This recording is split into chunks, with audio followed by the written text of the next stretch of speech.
Welcome to African Novel Escapes. This is the first episode of Word is a Treasure. If you are new to this channel, kindly click the subscribe button and hit the notification bell for more amazing stories. Word is a Treasure. Book 1. In a city in the east there was a great king called Abdurrahman Dan al-Haji. The last time we hear about a rich person like him since the time of the Egyptian governor. If a person enters his house and sees how it is decorated and see the kind of things that are inside, he will be surprised and just keeps his mouth shut, because of the beauty of the house. The halls of this house, wow!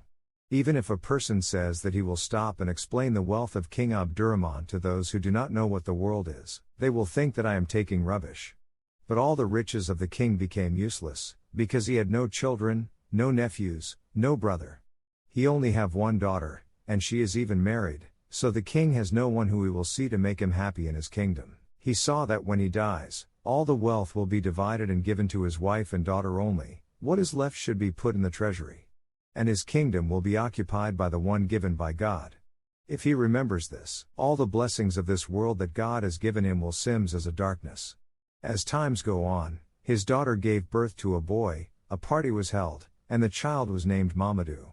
Well, even though the king was very happy to have a grandson, but his joy was a little sad because the son of a daughter does not inherit, talk less of seeing the boy will inherit the throne.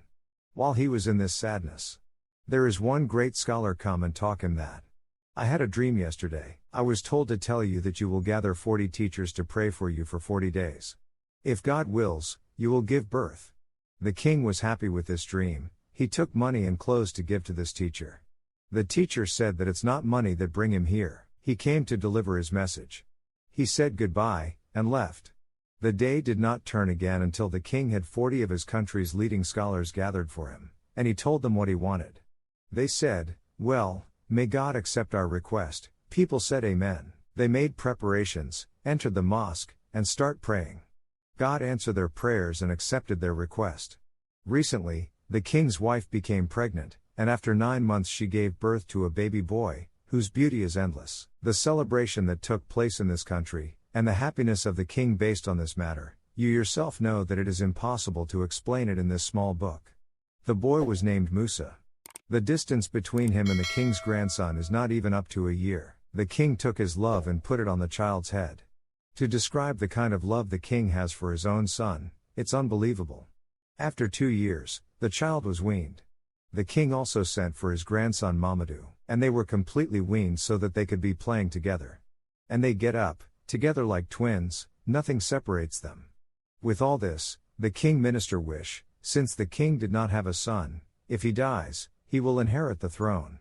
His is praying to God, may the king died without giving birth, so God destiny the birth of that child. From the moment the minister heard about the birth of Musa, his heart was filled with sadness. From that day on, he did not want to see anyone named Musa. He started planning on how to kill Musa or to find a way to send him out of the kingdom, but he could not succeed. Until the children were about 15 years old, no matter where the king was going, he would come with them. At this moment, the minister found a trick. He said to himself, Alhamdulillahi, even if there is no way I can find Musa somewhere alone without the king. For me to know what to do to him, if I try to separate Musa from Mamadou, everything will be fine. Because of the way they are so attached, if they are separated, Musa will not have peace of mind this way. I will know how to make him snack at night and follow his brother. Then he laughed and stamped his foot on the ground. The next day, when he went to the king palace and the word started to be threatened, he started talking about the issue of war and said, we are free from the world now, we are not planning anything. The king said, what brought this talk, Waziri? We are in peace like this, what do we have to do with a plan of fighters? The minister said, you don't know what other countries are going through. It's better if we stay prepared, because anything can happen. The king said, what plan do we need now? Here is the king of war, chief of staff, Barde, and Matawaki, the chief security. Each one of them are good warriors, no one can stand their way. The minister said, these are all getting old, for Sarik and Yaki, the king of war is now at least 70 years old. The one who is like this, since God intended him to have a successor, should rest. After that, the plan is for Mamadou to go back to their house. His father should teach him how to be a warrior of war. Musa, who was here, intervened and said, "As long as Mamadou is taken away and left alone, I don't agree. We should go and be taught together." The minister turned his head away and said, "What do you have to do with learning to fight? You are the one who will make them go and fight for you?" Musa said, "I just don't want us to be separated." The king said, "Since Musa didn't agree, your plan don't work, minister." The minister feels sad and was about to start a speech when someone came and fell in front of the king and said, "The minister of the king of Sanari has come with some of the elders of his town." The king asked to brought them in. The king said came in. When they came in and greeted him, he handed him a letter. The clerk took it and opened it, and read what was written in the letter. A letter came from the king of the faithful, the king of Sanari, Abdulaziz, son of Shahu Mutar, to his beloved friend, King Abdurrahman, greetings, love, acceptance, and loyalty. But after that I want to strengthen the relationship between us. That's why I gave my son Musa my daughter Sinaratu. When they grow up we should celebrate their marriage. Let's prepare to join them while we are still alive. When the king heard what the paper contained, he stood up and snatched the paper from the hand of the clerk, tore it up. He got up and grabbed the minister of Sanari's beard and threw him to one side. His princes intervened, saying, "Relax the world. It is childish nonsense." The king said, "Is Musa so cheap to marry Sinaratu? How dear the king of Sanari, not to mention his daughter Sinaratu." He looked at his people and said, "Beat them and they will leave my country." Minister of Sanari ran, mounted his horse, and his men followed him. The people of the town followed them echoing. The palace was all confused. The palace looked at each other. The priest said, "May God give you success. What just happened, may it be sent safely." The king said, "What scared you? Nothing will happen. Even if slapped the king of Sanari, he will not say anything." Chief of staff said, "The king of Sanari now sees himself as equal to everyone else. I didn't expect what was done to him to be allowed." The king said, "Are you too scared, like priest?" Minister said, "It's not a disappointment, it's true what I'm saying now, we don't have any plans."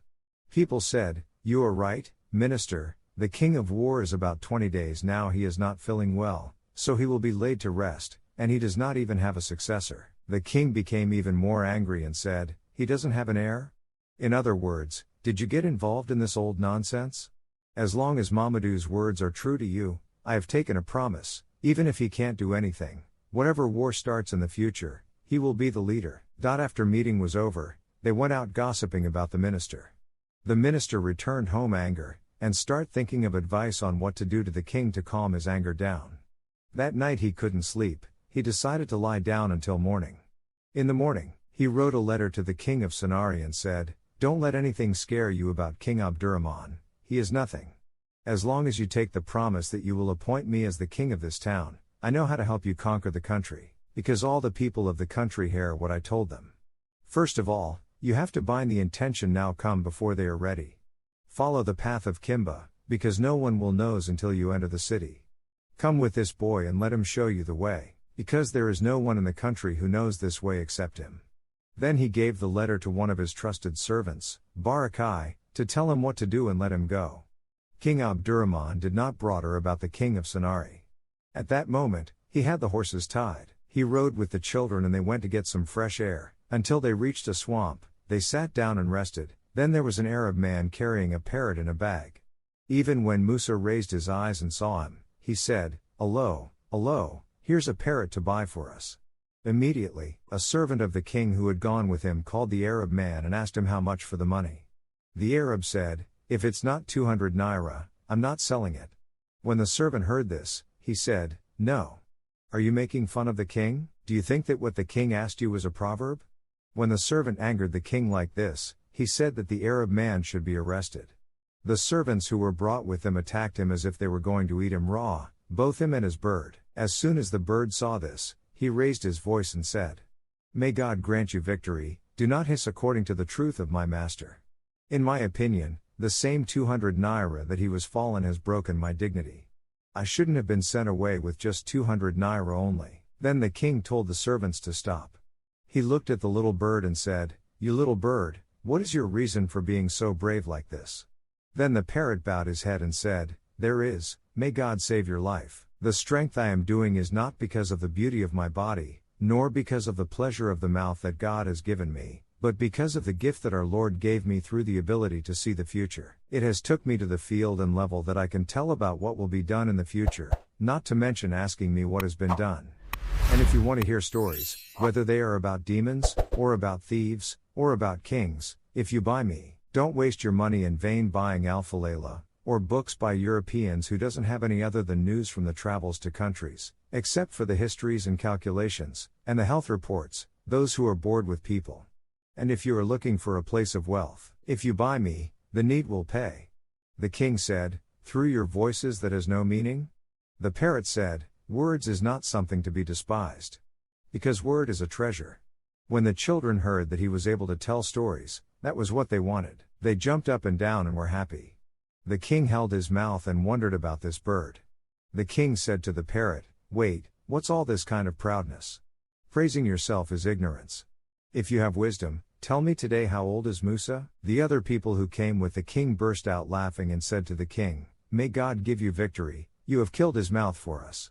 If not a lie tell us. The parrot looked at Musa and said, today he is 14 years and 5 months and 3 days old. People said, that is true. God bless your highness, he has the right answer. The king said, you heard it from some other people. The story of Musa is now everywhere? He said to the parrot again, well, we heard you hold this one that you heard people saying, but what day was he born? The parrot looked at Musa again and said, Friday afternoon. The king said, what? It's the truth. He looked at the parrot and said, if you were wise enough, would you tell me what will happen to him first? The parrot said, you don't want to hear this matter, because it will really upset you. It's better to leave a chicken in its hair. The king insisted to told him that if he refuses, he will now be burned alive. When the parrot saw that the king was angry, he said, forgive me for what I am about to say. Musa will be the cause of diseases, injuries, even the destruction of the lives of 1,000 people. This matter will not happen soon. If you had known, you would have prepared earlier. When the king heard this, he became angry, because the parrot said that his son would be the cause of death. He took the parrot cage and threw it away. He got up and went to kill the little bird. The slaves attacked the Arab men too, the whole place was in chaos. Then they heard a sound and they looked, there was a man with a horse, he came without a saddle, his whole body was bruised, it was not a good sight. He fell before the king and said, oh my God! Oh my God! Help us, the king of Sanari has come to your country to fight war, and our towns on the northern border have all been reduced to ashes. I swear by your pride, I am the only one who escaped. The king and his people are all shocked, everyone was looking at his brother, then they heard something from behind them, ha ha ha. They all looked around in shock, and heard from inside the cage, here is what I'm talking you. I have told you before, and get up and try to kill me, you are the one who doesn't know, it's the kind of my word that you are not valuing. The king did not say anything. The parrot said, even now if you follow my advice, God willing, nothing will upset you. The king looked at the parrot with anger and said, shut up. Which advice do you have? Musa said to the king, may God give you success, let hear from him the kind of advice does he have. The king said, well, talk, if your advice doesn't work out, I'll wring your neck, so that everyone can rest. The parrot said, now the king of Sanari is about to bring the property of Kimba, his intention is to follow it between the mountains of Kimba and that of Ubandaaki and go around the east to attack the city from where we were not expecting. The king said, among the townspeople, is there anyone who knows this way? Talk less of the king of Sanari? The parrot said, just listen to what I'm going to tell you. Now hurry and go back home and send some guards to guard the mountain between Kimba and Ubandaaki mountains. It doesn't matter how many of his army, even if 10 brave men are able to turn him back in this place, before he gets there, prepare of war. The king east. Musa said, this parrot knows what we don't know, so follow his bad advice. Let's see. Even though what the parrot said to the king was like a myth, however, after Musa intervened, he agreed, they went back home, he chose 5 soldiers and sent them to the place that the parrot said. He also raised messengers and sent them south and north, east and west, to tell the people of the kingdom to come ready to fight for war. Weapon makers also went into repairing weapons.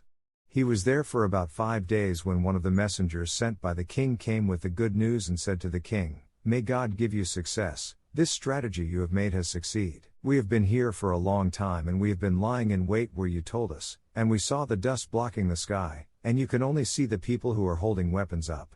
And those with horses and troops, many of them. We try to see the end of the army. We are here until we let them near us, and then we started shooting arrows at them like rain. Then they turned back and met those who you sent to follow them back. It was a little bit of a road, and the horses were galloping and matching each other. We either had to throw arrows at them, they are all falling down to the ground, and the horses trampled them. In the previous one, they had to go back to their country. After a while, some people came back and tried to attack us. But no chance, because the road is tight between the rocks. We did the same to them as we did to the first term. They kept sending others, and we were doing the same to them, until this afternoon. When they saw that there was no chance, they went back and left the bodies of their brothers here. Even when the king heard this, he was very happy. He went in and told the parrot, he thanked him. He then took 1,000 naira and gave them to the Arab man, the parrot money. He brought a walking stick and gave it to him, added 7 servants for him, gave him 12 bags of clothes, and let him go. During the night, Barakai came back and told the minister what happened. He said, we were in the front, we just saw that arrows were being fired at us, until my horse was shot.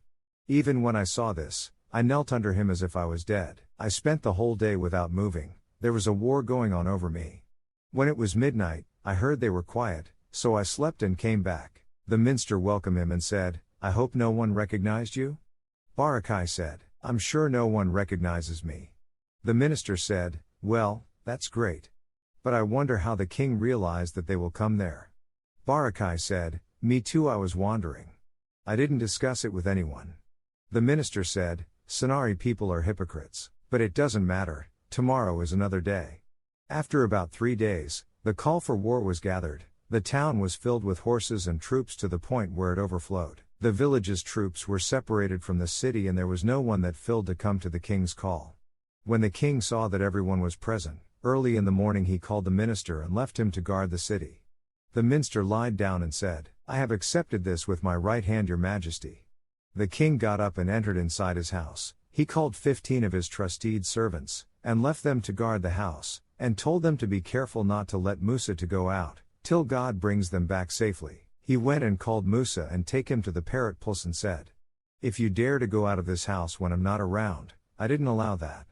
No matter what you want to do outside, I don't allow you to do it. You should come and seek the advice of this parrot. What he told you, even if you think it is wrong, don't cross it. The Musa burst into tears and said, Dad, I heard what you said, no matter what.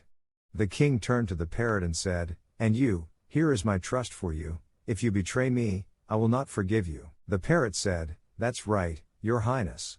If God wills, you will come back and see what you want. The king said, well, that is good.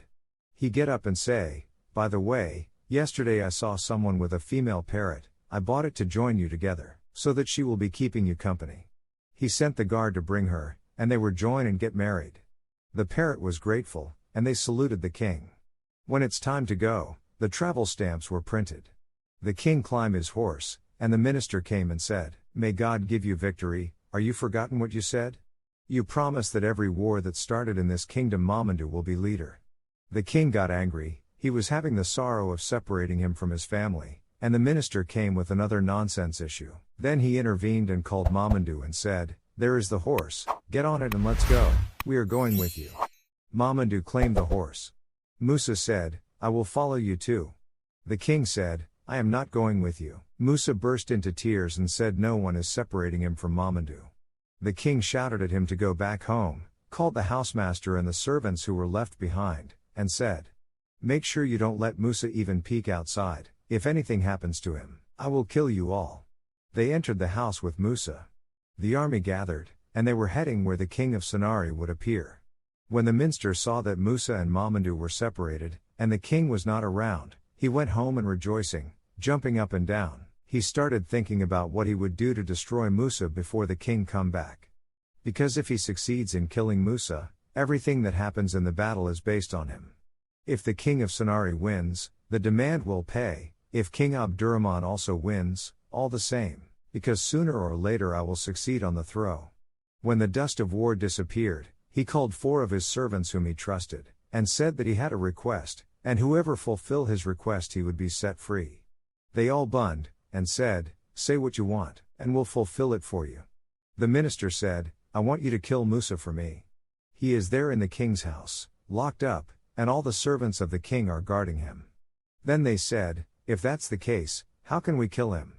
The minister said, "As long as you listen, you will hear what to do." Now all his attention is on his brother Mamadou. I know that no matter how, he will sink in the night and try to follow his brother. When he comes out, put him in a sack, and take him to the river and throw him. They said, "It will be done." Musa spent the whole day unhappy. People think that he is thinking of his father, so they don't bother about him.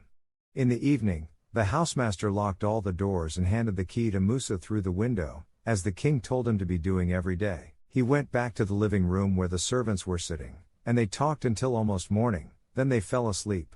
All this Musa did not sleep, he was waiting for the servants to fall asleep. He went and told the parrot to let him follow his brother Mamadou. When he heard that they were asleep, he got ready, took the keys, entered the army weapons room, he took a shield and spear, and went to the parrot. Then he found the male parrot, the one who was first purchased as a parrot of magician, sleeping. Then he said, "By the way, since this one is sleeping, let me ask his wife." He stood in front of the female parrot and said, "I came to tell you that you should know, I will follow Mamadou, whatever happens to him will happen to us together." When the female parrot heard this, she said, "No, the king said we should not allow you to go anywhere." Musa was very upset, he attacked the female parrot and said, "You this little parrot, you have the goose to prevent me from going to my brother?" Then he grabbed her, twisted her head, and threw it away. The husband woke up. Musa turned to him and said, "What did you have to say?" "I came to tell you that I will follow Mamadou now." When the parrot heard this, he looked at the female parrot and saw what had happened to her, and the king entrusted him with his child. If he let him go out, he must have betrayed the king. He saw that if he prevented Musa from going, what happened to his wife would happen to him. While he was thinking about what to do, to prevent Musa from going out, Musa said, "I didn't hear you say anything, or are you going to stop me? Like your wife did to stop me?" The parrot raised its wings, and said, "I was wondering what made you sick advice of a woman. Something like this it's left between us men. If it is not for women's insensitivity, where can a man say that he want to follow his brother, and then prevented him? Be a man and go, don't be afraid of anything. There is no doubt that you are a good man, since you have not misused what your father taught you. Your father said that you shouldn't do anything without my advice. You know that I am nothing in this kingdom, but to fulfill your father's command, you have come. Although that is what is needed for any good boy to follow the words of his parents and teachers. The son of a lion who followed the behavior of the children of the future, refused to follow the words of his predecessors. You see how you ended up."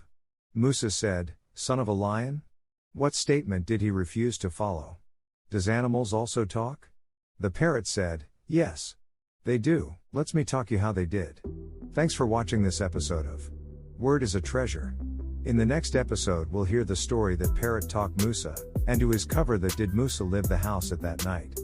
Feel free to drop your comments on this story. If you are new to this channel, kindly click the subscribe button and hit the notification bell for more amazing stories. African novel escapes. In you we trust.